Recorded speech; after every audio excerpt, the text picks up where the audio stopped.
Hello everyone, welcome to my YouTube channel. आज हम आपके लिए लेकर आए ब्यूटीफुल सा चाइनीज ड्रामा। ड्रामे की स्टार्ट होती है सबसे पहले हम ड्रामे के मेन कैरेक्टर क्याओजू को देखते हैं, जो कि अपनी वेडिंग ड्रेस में खुश होती हुई अपने फियांसे के पास ब्राइडल शॉप पर जा रही होती है। तभी रास्ते में एक कार आती है और क्याओजू के आगे आकर रुक जाती है। उस कार में से क्याओजू के अंकल जैंग निकलते हैं अपनी पूरी टीम के साथ। अंकल जैंग क्याओजू से कहते हैं, आपको हमारे साथ वापस चलना होगा, हमारे मास्टर आपका वेट कर रहे हैं, उनका बिजनेस संभालना है। क्याओजू अंकल को मना करते हुए कहती है, मैंने शादी करने का फैसला कर लिया है। अंकल जैंग को चकमा देके वह साइकिल से भाग जाती है। दूसरी साइड हम ड्रामे के मेन कैरेक्टर मेल फैंग शिक्सू को देखते हैं, जो कि एक डिलीवरी बॉय की ड्रेस में कार के पीछे छुप रहा होता है और साइकिल से आई क्याओजू से टकरा जाता है। टकराने की वजह से फैंग शिक्सू नीचे गिर जाता है। फैंग शिक्सू को ढूंढ रहे 2% वहाँ पे आ रहे होते हैं कि फैंग शिक्सू ने देख लेता है और क्याओजू को हक कर लेता है, जिसकी वजह से वे उसका फेस नहीं देख पाते हैं और वहाँ से चले जाते हैं। फैंग शिक्सू क्याओजू को थैंक्स बोल के वहाँ से चला जाता है। क्याओजू फैंग शिक्सू को डिलीवरी ड्रेस में देखकर सोचती है वह डिलीवरी बॉय है, बट फैंग शिक्सू एक बड़ी एमग्रांड कंपनी का मालिक होता है। क्याओजू वेडिंग शॉप पर जा रही होती है और मन ही मन सोच रही होती है, मैंने अपने हस्बैंड यान को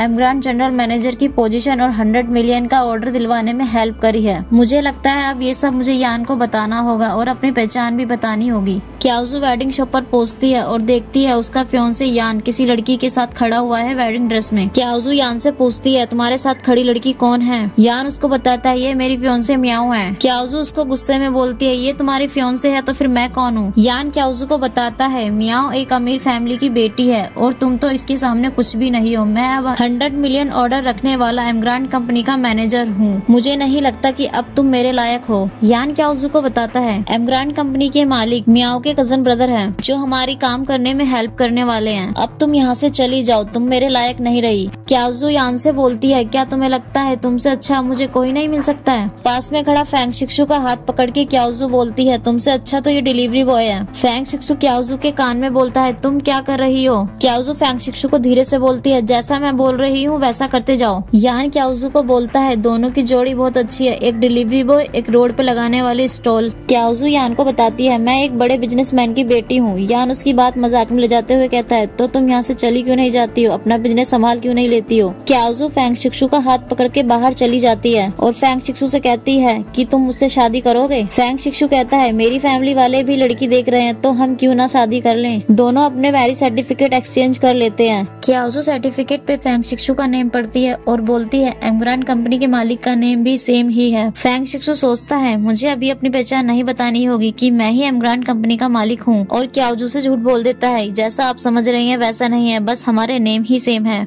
क्याओजू फैंग शिक्सू को बताती है, आज शाम क्योटो बैंकेट में पार्टी है जहाँ हम दोनों का साथ होना जरूरी है, तो हम शाम को वहीं मिलते हैं। इतना कहके क्याओजू वहाँ से चली जाती है। नेक्स्ट सीन में हम देखते हैं क्योटो बैंकेट के बाहर सब अपनी अपनी कार से आ रहे होते हैं और क्याओजू अपनी स्कूटी से आती है। क्याओजू को बैंकेट के गार्ड डोर पर ही रोक लेते हैं। गार्ड क्याओजू से इन्विटेशन कार्ड मांगते हैं। क्याओजू कहती है, मेरे पास कोई इन्विटेशन कार्ड नहीं है। उस पर वह कहते हैं कि आपके पास इन्विटेशन नहीं है तो आप अंदर नहीं जा सकती हो। क्याओजू बताती है, मैं एक बड़े बिजनेसमैन की बेटी हूँ तो मुझे इनविटेशन कार्ड की कोई जरूरत नहीं है। गार्ड क्याओजू से कहते हैं, अगर आप एक अमीर आदमी की बेटी हैं तो आप स्कूटी से कैसे? क्याओजू अंदर जाने लगती है और गार्ड उसके पीछे पीछे अंदर आ जाते हैं, उसको पकड़ के बाहर निकालने लगते हैं बैंकेट के। तभी वहाँ पर यान और मियाओ दोनों साथ में आ जाते हैं। यान क्याओजू से कहता है, क्या तुम अब भी एक बिजनेसमैन की बेटी होने का दावा कर रही हैं? इतनी बेशर्म मत बनो और तुम यहाँ से चली जाओ। तभी वहाँ पे फैंग शिक्सू आता है और गार्ड को रोकता है। यान फैंग शिक्सू से कहता है, ओह ये डिलीवरी बॉय अभी भी तुम्हारे साथ घूम रहा है? मियाओ फैंग शिक्सू को टोन मारते हुए बोलती है, तुम्हारा कोट तो बहुत अच्छा है, क्या ये रेंट पे लिया हुआ है? उस पे वह बोलता है, ये रेंट पे नहीं है, ऐसे मेरे पास बहुत सारे हैं जो कि मैं रेंट पे देता हूँ। यान कहता है, इन दोनों को यहाँ से निकालो, ये दोनों बहुत झूठ बोलते हैं। तभी फैंग शिक्सू इन्विटेशन कार्ड निकालता है और बोलता है, इस कार्ड को पहचानते हो? है ये इस पार्टी के ऑर्गेनाइजेशन ने स्पेशल लोगों के लिए बनवाया है। यान इन्विटेशन कार्ड फाड़ देता है और बोलता है, मेरा काम हो गया है, गार्ड अब इन्हें यहाँ से निकाल दीजिए। गार्ड उन दोनों को निकाल ही रहे होते हैं कि एक गार्ड का डंडा फैंग शिक्सू को लगने वाला होता है। तभी क्याओजू बीच में आ जाती है और डंडा आकर क्याओजू के सर पे लग जाता है, जिससे उसको चोट लग जाती है। फैंग शिक्सू क्याओजू से बोलता है, तुमने मुझे क्यों बचाया? गार्ड उनको बोलता है, तुम दोनों यहाँ से चले जाओ वरना एक डंडा और लग जाएगा। तभी वहाँ एक लेडी और आती है और बोलती है, सिक्योरिटी क्या तुम जानते हो ये कौन है? गार्ड बोलते हैं, हाँ मैम, ये वह गरीब लड़की है जो स्कूटी पे आई है और एक ये डिलीवरी बॉय है जिनका इस पार्टी में कोई काम नहीं है। सिक्योरिटी तुम चुप हो जाओ, आपके सामने खड़ा यह इंसान हमारी एमग्रांड कंपनी के प्रेसिडेंट है। वह लेडी फैंग शिक्सू से कहती है, आप इस सिक्योरिटी को पनिश कर सकते हैं। फैंग शिक्सू सिक्योरिटी से कहते हैं इन्हें चोट पहुंचाना कोई सही तरीका नहीं था, पर अभी मुझे कुछ चीजों से निपटना है, तुम यहाँ से जाओ कि आओ। वह लेडी मिस्टर फैंग से पूछती है ये साथ में तुम्हारी लड़की कौन है। फैंग शिक्सू उस लेडी को बताते हैं वह लड़की अब मिसिस फैंग है और हमने शादी कर ली है। पार्टी के सीन में हम देखते हैं सभी लोग ग्रुप में ड्रिंक कर रहे होते हैं और क्याओजू अलग से आइसक्रीम खा रही होती है। मियाओ बोलती है यहाँ के गार्ड बेकार है, इसे अंदर क्यों आने दिया, यह एक गरीब लड़की है, हमारे साथ बैंकेट में खाना खाते हुए यह अच्छी नहीं लगेगी, इसे तो यहाँ से निकलवाना ही होगा। तभी वहाँ पे सिक्योरिटी गार्ड के कैप्टन आते हैं और बोलते हैं कौन है जो पार्टी में सबको परेशान कर रहा है। और सिक्योरिटी कैप्टन क्याओजू से कहता है अगर आपके पास इन्विटेशन कार्ड है तो प्लीज मुझे दिखाइए। पर वह कहती है मेरे पास कोई इन्विटेशन कार्ड नहीं है। मियाओ कहती है जब इनके पास इन्विटेशन कार्ड नहीं है तो इनके यहाँ पर खाने पीने की हिम्मत कैसे हुई। सिक्योरिटी कैप्टन कहता है इनके पास इन्विटेशन कार्ड नहीं है, इन्हें यहाँ से बाहर निकाल दीजिए। क्याओजू सिक्योरिटी कैप्टन को बताती है मैं एक सबसे अमीर आदमी की बेटी हूँ। मियाओ कहती है क्या तुमने कभी देखा है अमीर लोगों पे स्कूटी है और वह स्कूटी से पार्टी में आते हैं, यह एक बहुत बड़ा झूठ बोल रही है, इसे यहाँ से निकालो। सिक्योरिटी क्याओजू को पार्टी से बाहर निकालने की कोशिश करती है, तभी वहाँ पर फैंग शिक्सू आते हैं। फैंग शिक्सू सिक्योरिटी से कहते हैं आपको इतनी हिम्मत किसने दी। मियाओ फैंग शिक्सू से कहती है तुम मुझसे माफी मांग सकते हो और मैं यहाँ पे अमीर लोगों से तुम्हें मिलवा भी सकती हूँ। सिक्योरिटी कैप्टन मियाओ से बोलते हैं तुम चुप रहो, तुम मुझे मरवाने की कोशिश कर रही हो। मियाओ सिक्योरिटी कैप्टन से कहती है तुम चुप रहो, मैं नहीं चाहती किसी को पता लगे सिक्योरिटी कैप्टन के रूप में तुम मेरे अंकल हो। यान क्यांजू से कहता है कि मुझे पता है मियाओ और मेरी एंगेजमेंट आपको हार्डली हिट कर रही है, तो तुम दोनों यहाँ से चले जाओ। यान और मियाओ ने कभी फैंग शिक्सू को नहीं देखा होता है और मियाओ फैंग शिक्सू से ही झूठ बोल रही होती है कि मेरा कजन ब्रदर फैंग शिक्सू है जो कि एमग्रांड कंपनी के प्रेसिडेंट है, आप तो उसे अफोर्ड भी नहीं कर सकते वरना मैं उन्हें ही यहाँ बुला लेती। फैंग शिक्सू मियाओ को कहते हैं अच्छा फैंग शिक्सू तुम्हारे कजन है तो फिर बुलाइए उनको। और सिक्योरिटी गार्ड से कहते हैं और तुम सिक्योरिटी कैप्टन के रूप में तुम सिक्योरिटी कैप्टन नहीं हो। मियाओ फैंग शिक्सू से कहती है तुम एक डिलीवरी बॉय हो तो ज्यादा मत बोलो, चुप ही रहो। कैप्टन मियाओ का हाथ पकड़कर बोलते हैं तुम चुप हो जाओ, क्या कर रही हो। यान सिक्योरिटी कैप्टन से कहता है तुम इस डिलीवरी बॉय से डरते होंगे पर मैं तुमसे नहीं डरता हूँ। और सिक्योरिटी कैप्टन के रूप में मियाओ के अंकल मियाओ को चाटा मार देते हैं। यान को गुस्सा आ जाता है तुम मियाओ को थप्पड़ कैसे मार सकते हो। सिक्योरिटी कैप्टन के रूप में मियाओ के अंकल मियाओ को कहते हैं मैं तुम दोनों को बचा रहा हूँ, ये ही फैंग शिक्सू है। यान फैंग शिक्सू से माफी मांगता है और बोलता है मुझे माफ कर दो, मुझे पता नहीं था कि आप ही फैंग शिक्सू है। फैंग शिक्सू क्याओजू से कहता है मुझे माफ कर दो आप, मेरा ऐसा इरादा नहीं था, मैं परेशान हो गया था और मेरी अचानक तुमसे शादी भी हो गई। उस पर वह कहती है क्यों, आपका ऐसा इरादा नहीं था और तुम इसलिए परेशान थे कि मैं आपकी प्रॉपर्टी के लालच में हूँ। फैंग शिक्सू कहते हैं क्याओजू से तुम शायद स्टार्टिंग से ही जानती थी कि मैं फैंग शिक्सू हूँ। वह उस पर कहती है कि हाँ तुम्हारा नेम और सरनेम दोनों ही एमग्रांड कंपनी के प्रेसिडेंट से सेम था, इसलिए मैं स्टूपिड नहीं थी। मियाओ के अंकल जो कि सिक्योरिटी कैप्टन के रूप में थे वह दोनों को मारने लगते हैं, यान और मियाओ को। यान मियाओ से कहता है तुमने तो कहा था कि फैंग शिक्सू तुम्हारे कजन ब्रदर है, फिर ये सब कैसे हुआ। मियाओ यान से कहती है मैं श्योर नहीं थी। यान फैंग शिक्सू के पैरों में गिर जाता है और बोलता है मुझे माफ कर दीजिए, मुझे एक मौका और चाहिए। फैंग शिक्सू क्याओजू का हाथ पकड़ के स्टेज पे ले जाते हैं और बोलते हैं मैं एमग्रांड ग्रुप के मेल मैनेजर को पोजीशन से हटा रहा हूँ। यान उस पे वह बोलता है फैंग शिक्सू तुम मुझे नहीं हटा सकते, मेरे पास एशियन ग्रुप के कॉन्ट्रैक्ट साइन है जिस कॉन्ट्रैक्ट के लिए सभी यहाँ पर पागल है, यह सबसे बड़ा कॉन्ट्रैक्ट है जो कि आपके पास भी नहीं है। फैंग शिक्सू उस पर बोलता है कि मुझे कोई फर्क नहीं पड़ता और उसके कॉन्ट्रैक्ट के पेपर फाड़ देता है। फैंग शिक्सू अनाउंस करते हैं कि ये क्याओजू जो है मेरी वाइफ है, इन्हें परेशान करने की किसी की कोई जरूरत नहीं है, इन्हें परेशान करने का मतलब ये है कि मुझे परेशान करना। तभी फैंग शिक्सू के बड़े भाई वहाँ आ जाते हैं और बोलते हैं तुम्हें इस गरीब लड़की से शादी करने की कोई जरूरत नहीं थी, फैमिली वालों ने तुम्हारे लिए एक बहुत रिच फैमिली की लड़की बाई सुयाओ से शादी फिक्स की थी। जिस पे वह कहते हैं मेरी वाइफ लाइफ में सिर्फ एक ही है जो कि क्याओजू हो सकती है और इसके अलावा कोई नहीं। उस पर बड़े भाई कहते हैं बाई सुयाओ एक अच्छी सी लड़की है। उस पे फैंग शिक्सू कहते हैं कि मैं लाइफ टाइम अकेले रह सकता हूँ पर उससे शादी नहीं करूँगा। तभी वहाँ बाई सुयाओ आ जाती है और बोलती है फैंग शिक्सू आप मुझे बहुत पसंद है, मैं ही आपकी होने वाली वाइफ बाई सुयाओ थी। जिस पर फैंग शिक्सू कहते हैं कि बाई सुयाओ मैं ऑलरेडी मैरिड हूँ, आप कोई एक अच्छा सा हस्बैंड देख लीजिए। उस पर वह कहती है अगर कोई बाई सुयाओ को पसंद है तो उसे कोई नहीं छीन सकता। बाई सुयाओ क्याओजू को एक कार्ड देती है जिसमें कहती है इसके अंदर 100 मिलियन है जिससे आपकी सारी जरूरतें पूरी होगी, तो आप फैंग शिक्सू को छोड़ दीजिए। क्याओजू कार्ड को फेंकते हुए बोलती है कि मेरा प्यार इतना छोटा नहीं कि 100 मिलियन में बिक जाए। फैंग शिक्सू सोचते हैं कि क्याओजू मेरे लिए इतनी फीलिंग्स रखती है कि मेरे सामने इसके पैसों का कोई मोल नहीं। फैंग शिक्सू बाई सुयाओ से कहते हैं कि मैं तुमसे शादी नहीं कर सकता। उस पर वह कहती है मैं तुम्हें एक चांस और देती हूँ, दोनों में से एक को चूज करो। फैंग शिक्सू शिक्सू के बड़े भाई कहते हैं तुम सच में एक लड़की के लिए फैमिली को नाराज करना चाहते हो, जिसपे वह कहता है मैं सिर्फ क्याओजू के साथ ही रहना चाहता हूँ। बाई सुयाओ फैंग शिक्सू से कहती है मैं तुम्हारे साथ हुए सारे कॉन्ट्रैक्ट कैंसिल कर दूंगी। बाई सुयाओ कॉल पर बात करती है और बोलती है मैंने आपसे पिछली बार सिल्वर ट्रायंगल प्रोजेक्ट के बारे में बात की थी, अब मैं वह सारे कॉन्ट्रैक्ट तुम्हें ही देती हूँ। बाई सुया कहती है मैंने मिस्टर गोंग यो को कॉल किया था जो कि एशियन ग्रुप के प्रेसिडेंट थे, आपको मैं लास्ट मौका और देती हूँ, आप मुझसे विनती कीजिए या फिर इस लड़की को डिवोर्स दे दीजिए। तभी वहाँ फैंग शिक्सू के ग्रैंडफादर और ग्रैंडमदर साथ में आ जाते हैं। फैंग शिक्सू की ग्रैंडमदर कहती है अगर तुमने इस लड़की से शादी कर ली तो अपनी ग्रैंडमदर को भूल जाइए। बड़े भाई ग्रैंडफादर और ग्रैंडमदर को बताते हैं कि मैं ये सारी बातें इनसे पहले ही कर चुका हूँ, पर ये मान नहीं रहे हैं।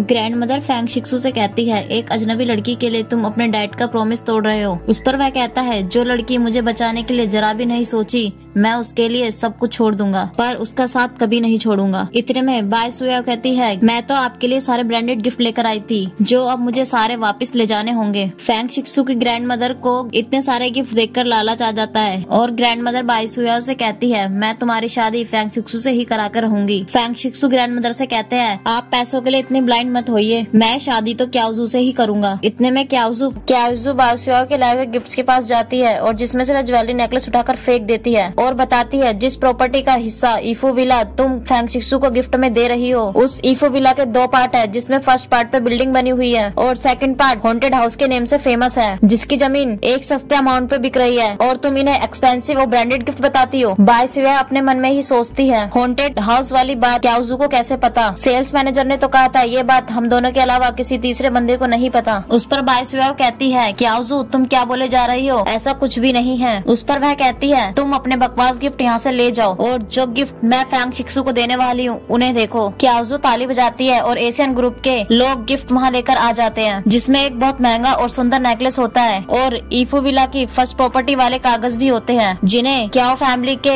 असिस्टेंट गोंग लेकर आते हैं। इतने एक्सपेंसिव और महंगी गिफ्ट देखकर फैंग शिक्सू के ग्रैंडफादर बोलते हैं मिस्टर गैंग हमारे एशियन बिजनेस ग्रुप के साथ रिलेशन तो कुछ खास नहीं, तो शायद हम इन महंगे गिफ्ट के लायक भी नहीं। इतने में मियाओ यान से कहती है शायद ये हमारे लिए आए हैं हमारे ट्रायंगल सिल्वर प्रोजेक्ट के कॉन्ट्रैक्ट साइन करने के लिए। यान मिस्टर गोंग से कहते हैं आप हमारे 100 मिलियन ऑर्डर के लिए यहाँ साइन कर दीजिए। उस पर वह कहते हैं हमारे एशियन ग्रुप के प्रेसिडेंट ने 100 मिलियन ऑर्डर के लिए कैंसिल करने को कहा है, आपने उन्हें नाराज कर दिया है और ये ऑर्डर कैंसिल हो गया है। जिसपे वह कहता है क्योटो बैंकेट में आए और आपने साइन के लिए मना कर दिया, ऐसा अचानक कैसे हो सकता है। यान क्याओजू पे चिल्लाते हुए कहता है ये सब तुम्हारी वजह से हुआ है, तुम्हारी एक ब्यूटी ही ऐसी चीज है जो तुमने एशियन ग्रुप के लोगों को अपनी साइड कर लिया है। उस पर वह कहती है कि यान बकवास मत करिए। इतने में ग्रैंडफादर सिक्योरिटी गार्ड को बुलाते हैं और मियाओ और यान को बाहर निकलवा देते हैं और वह मिस्टर गोंग को सॉरी बोलते हैं। मिस्टर गोंग उनको बताते हैं मैं यहाँ सिर्फ एशियन ग्रुप की सबसे बड़ी लेडी के लिए आया हूँ और वह बताते हैं हमारे यंग मास्टर थोड़ी देर में ही आएंगे। क्याओजू एशियन ग्रुप के प्रेसिडेंट की ही बेटी होती है, पर वहाँ पार्टी में खड़े सभी लोगों को नहीं पता होता कि क्याओजू ही एशियन ग्रुप की मालकिन है। क्याओजू सोचती है मेरे भाई आ रहे हैं और मिस्टर गोंग को इशारों में बोलती है मेरी इस शादी के बारे में भाई को नहीं पता, मुझे जल्दी जाना होगा, मेरे भाई को मत बताना मैं यहाँ हूँ। और क्याओजू फैंग शिक्सू से बहाना बनाते हुए कहती है मुझे टॉयलेट जाना है और वह वहाँ से चली जाती है। इतने में वहाँ एक लड़की आ जाती है और मिस्टर गोंग उसको बोलते हैं तुम यहाँ क्या कर रही हो मिस क्याओ। और पार्टी में खड़े सभी लोग सोचते हैं कि यही एशियन ग्रुप की मालकिन है। वह लड़की बताती है एशियन ग्रुप के यंग मास्टर अभी नहीं आ रहा है इसलिए मैं यहाँ पर आई हूँ और वह सभी को बताती है मैं क्याओ फैमिली से क्याओ वान वान हूँ।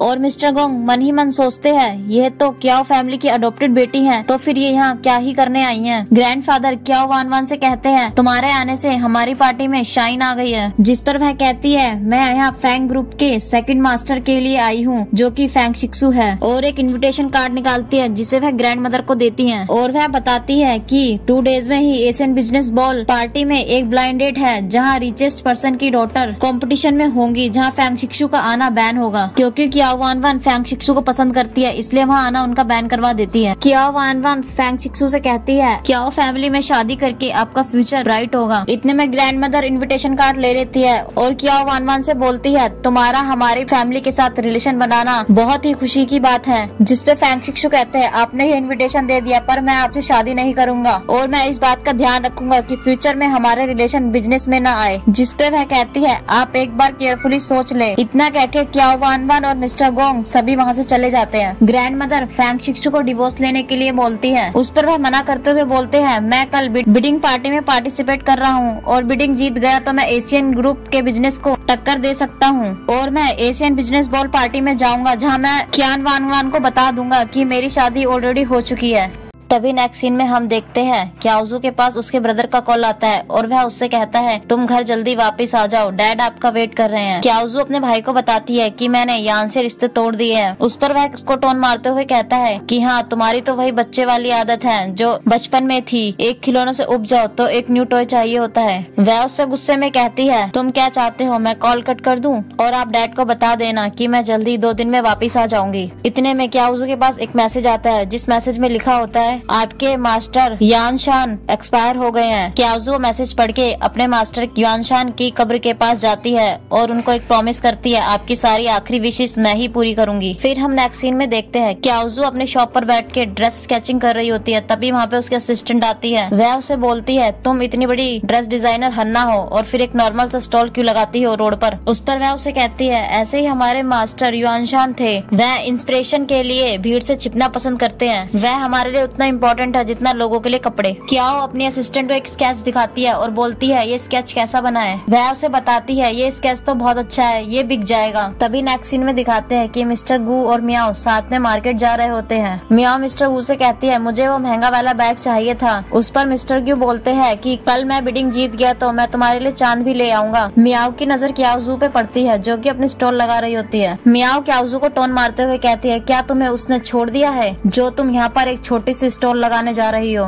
उस पे क्याओजू कहती है, तुम क्यों इतना जल रही हो, तभी मैं सोचूं बदबू कहाँ से आ रही है। तभी मियाओ मिस्टर गू को कहती है कि यह लड़की मुझे बहुत परेशान करती है, यहाँ से इसका स्टॉल हटवा दीजिए। तभी मिस्टर गू सिक्योरिटी गार्ड को बुलाते हैं और कुछ पैसे देकर कहते हैं, इस लड़की की यहाँ से स्टॉल हटवा दीजिए। सिक्योरिटी गार्ड क्याओजू का स्टॉल हटाने ही वाले होते हैं। इतने में वहाँ पर फैंग शिक्सू और किन शाओ आ जाते हैं और सिक्योरिटी को स्टॉल हटाने से रोक देते हैं। उस पर सिक्योरिटी बोलती है, तुम हमें मना करने वाले कौन हो। मिस्टर गू उन्हें पहचान लेते हैं और बताते हैं, तुम्हें नहीं पता ये कौन है, ये फैंग शिक्सू और किन शाओ है। किन शाओ सिक्योरिटी गार्ड को बताते हैं, जिस जमीन पर स्टॉल लगा है ये जमीन हमारी है, किन फैमिली की, तो आप इन्हें यहाँ से नहीं हटा सकते। फैंग शिक्सू मिस्टर गू को बताते हैं, ये मेरी वाइफ है। मिस्टर गू सॉरी मांगते हुए बोलते हैं, मुझे नहीं पता था ये आपकी वाइफ है, मैं उस नाइट पार्टी में नहीं था। उस पर फैंग शिक्सू कहता है, ये मियाओ तो वही थी जो मुझे अपना कजन ब्रदर बता रही थी। मियाओ मिस्टर गू से सॉरी मांगती है और मिस्टर गू उसे पलट कर थप्पड़ मार देते हैं जिसकी वजह से मियाओ नीचे गिर जाती है और क्याओ का ड्रेस डिजाइन स्केच चुरा लेती है। किन शाओ फैंग शिक्सू और क्याओजू को डिनर पर जाने के लिए बोलता है। नेक्स्ट सीन में हम देखते हैं दोनों साथ में जाकर डिनर कर रहे होते हैं। डिनर करते टाइम क्याओजू फैंग शिक्सू को बताती है कि मैं आज सैड हूँ, मेरा इम्पोर्टेंट पर्सन मेरी लाइफ से चला गया है, अब वो इस दुनिया में नहीं रहा। फैंग शिक्सू क्याओजू को सिंपैथी देते हुए बोलते हैं, वह हमारे साथ हमेशा एक आत्मा की तरह रहते हैं जो हमारी रक्षा करते हैं। तभी हम एक क्याओजू का फ्लैशबैक देखते हैं जहाँ क्याओजू छोटी बच्ची होती है और एक तस्वीर लेकर स्कूल के बाहर बैठकर रो रही होती है। क्याओजू के हाथ में उसकी मॉम की तस्वीर होती है। तभी एक छोटा बच्चा उसके पास आता है और उसको वह सेम बात बोलता है जो उसको फैंग शिक्सू ने कही होती है कि एक आत्मा हमारे साथ ही रहती है जो हमारी रक्षा करती है। क्याओजू को लगता है क्या ये वही तो नहीं। क्याओजू फैंग शिक्सू से पूछने ही जा रही होती है। इतने में कुछ लोग उनको देखते हैं और उनके पास आते हैं। क्याओजू उन्हें देखती है और फैंग शिक्सू का हाथ पकड़ के वहाँ से भाग जाती है। वह लोग उनका पीछा करते हैं। क्याओजू फैंग शिक्सू को किस कर लेती है जिसकी वजह से वह लोग उन दोनों को पहचान नहीं पाते हैं। फैंग शिक्सू क्याओजू से पूछता है कि वह लोग कौन है। क्याओजू से झूठ बोलती है कि वह कर्ज मांगने वाले हैं। फैंग शिक्सू क्याओजू को बोलता है कि मैं तुम्हारे सारे कर्ज उतार दूंगा। नेक्स्ट सीन में हम देखते हैं फैंग शिक्सू बिडिंग पार्टी में जा रहे होते हैं। तभी वहाँ पर मिस्टर गू फैंग शिक्सू से कहता है, इस बिडिंग पार्टी को तो मैं ही जीतूंगा, अगर आप हार गए तो एक रिचेस्ट बिजनेसमैन की बेटी को आप निराश कर देंगे और आपको क्योटो से बाहर निकाल दिया जाएगा। वह उस पर बोलते हैं कि हमारी फैंग फैमिली 4 रिचेस्ट फैमिली में से एक फैमिली है, तो ऐसा तो बिल्कुल भी नहीं होने वाला है और हमारी फैमिली को अपनी जैसी छोटी फैमिली से कंपेयर तो बिल्कुल ना करे। फैंग शिक्सू अपना बिडिंग प्रोजेक्ट समझा रहे होते हैं और अपनी सीट पर जाकर बैठ जाते हैं और फैंग शिक्सू को जज विनर ही अनाउंस करने वाले होते हैं। इतने में मिस्टर गू जज को रोक देते हैं। मिस्टर गू जज को बताते हैं, अगर हम बिडिंग प्रोजेक्ट जीत गए तो हम पार्टी में वर्ल्ड के सबसे बड़े ड्रेस डिजाइनर और उनके सेटल्ड बिजनेस को संभालने वाली हन्ना को इनवाइट करेंगे। जज को लगता है फेमस डिजाइनर और उनके बिजनेस संभालने वाली हन्ना पार्टी में आए तो हमारा बहुत बड़ा नेम हो जाएगा। तभी फैंग शिक्सू कहते हैं कि आप कैसे प्रूफ करेंगे कि आप फेमस ड्रेस डिजाइनर को बुला सकते हैं यहाँ। तभी म्याओ खड़े होके बोलती है कि वो फेमस ड्रेस डिजाइनर हन्ना मैं ही हूँ, और जो उसने क्याओजू का स्केच चुराया होता है उसे दिखाते हुए बोलती है ये प्रूफ है मेरे पास कि मैं ही हन्ना हूँ। पार्टी में बैठे सभी लोग देखते हैं, कहते हैं हाँ ये स्केच तो हन्ना का ही है और इस पे